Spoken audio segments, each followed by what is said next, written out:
Despite of the fact that the large language models have come a long way in such a short span of time, there is still a lot of things which needs to be corrected, and factuality and responses of LLMs to be correct is one of those. This research by Catherine, Eric, and their colleagues is trying to address that issue. Their paper is titled as Fine-Tuning Language Models for Factuality, and it is gaining quite a traction. And I'll share the link of this paper in video's description too. So this research primarily covers fine-tuning language models for improved factuality in open-ended scenarios without human labels. It utilizes new natural language processing techniques for factuality rankings, slashing factual errors in Llama 2 by 58% in biographies and 40% in medical questions.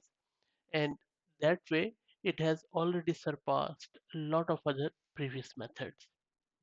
Just to give you an example as how exactly this works, if you go to the right hand side and click on download PDF and then go to that PDF, this is one example from their paper. So what is happening in this one is that if you look at the most left hand side, it says the question or prompt is write a bio of Yo-Yo Ma. And then there are two sample responses from the model. First response A says Yo-Yo Ma, born in Shanghai, China, is a renowned flutist, whereas the second B response says Yo-Yo Ma, born in Shanghai, China, is renowned cellist.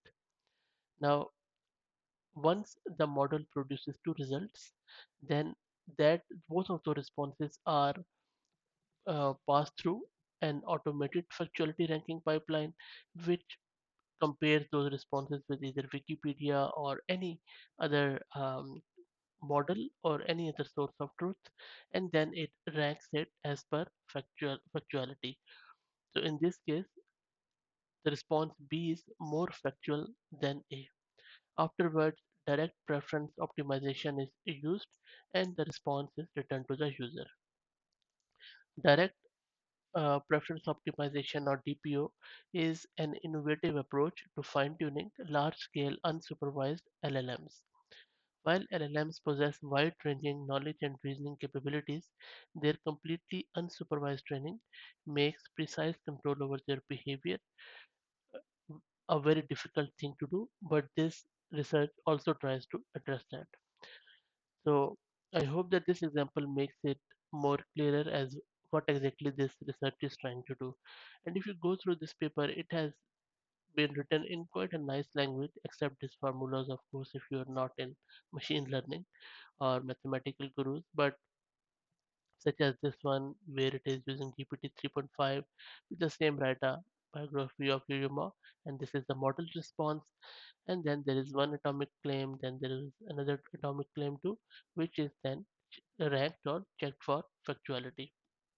And it is showing the step by step as what exactly is happening here, how much score people are getting after checking that responses with the Wikipedia in this case. So this is it guys. I hope that you enjoyed it.